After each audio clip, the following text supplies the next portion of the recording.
So I want to share the insider article with you that came out this morning. This is from William Edwards. He wrote, a 48-year market veteran warns that the Fed will be forced to tighten policy way sooner than investors anticipate as inflation continues to soar, triggering a stock market crash of up to 80%. The Fed announced Friday that they plan to end the tapering by the end of the year, right? They plan to taper by the end of the year. So we talked about that this morning on the Bloomberg notes, saying how the tapering was supposed to come in 2022 or 2023, but now it's coming sooner than expected.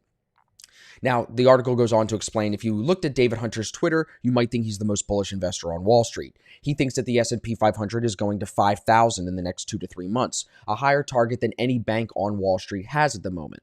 But Hunter's bullishness is marked differently than others. After all, he's the chief macro strategist at a firm called Contrarian Macro Advisors. Where Hunter differs in his view is that after stocks have the melt up he's calling for, they will suffer a massive drop. Hunter believes they will fall as much as 80%.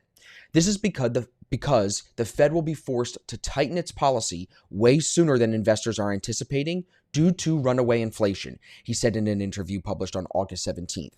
I've been of the belief that inflation is going to get to the point where the Fed is going to have to tighten way sooner than people are anticipating, and that it will, because of the fragility of the global system, it will lead to a much faster, much steeper decline than anybody expects. The Federal Reserve Chair Jerome Powell said in a speech to the central bank's Jackson Hole Summit on Friday morning that they plan to start tapering asset purchases before the end of this year, and that inflation has met the threshold for them to be comfortable with for such course of action. Now, stocks jumped on the news, with investors perhaps viewing it as a sign of economic strength ahead and as such proof that more drastic tightening remains further out in the future. It was also a nod to the Fed's communication about tapering now compared to 2013, when a so-called tantrum ensued in markets, when basically they didn't warn people that they were going to raise rates and the markets freaked out and markets pulled back. Hunter believes the Fed could be forced to take a tougher action than just reducing the amount of bonds they're buying per month right now, which is $120 billion. He says that they may even move right through taper to tighten faster than people think, meaning pulling money out of the system, not just reducing the amount of money that they're putting in.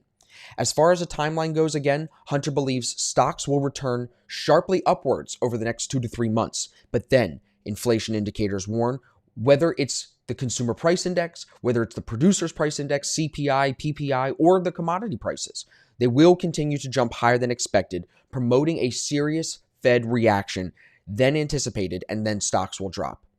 Hunter's view in context, it says, Hunter's predictions become trickier now that the Fed has announced that they intend to taper by the end of the year.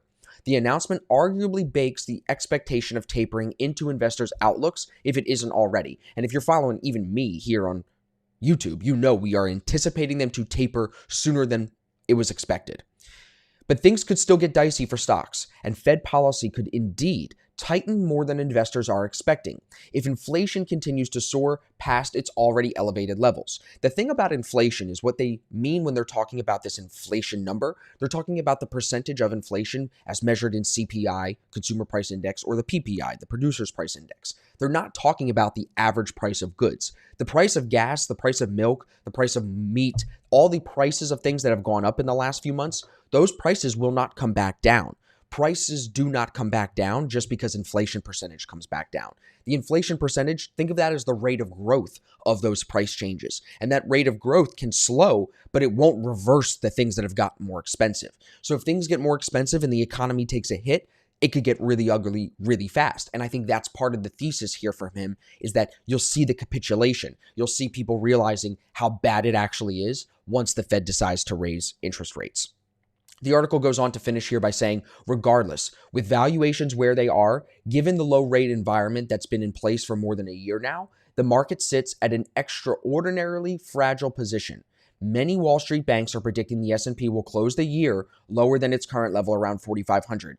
And a few have said they expect a correction of at least 10% in the coming weeks. So I want to know what you guys think. I know a lot of you trade Forex, but I think it's important that we keep the overall market in mind, and we know how important the U.S. stock market is. We know how much foreign money is tied into this. So I want to know what you guys think in the comments. Do you see us melting up continuously into the second half of this year, the end of this year, and then see us crashing at the end of 2021? Do you think the crash comes if they raise rates, or do you think rates can go up? We'll see a little pullback, but things will keep going higher after that.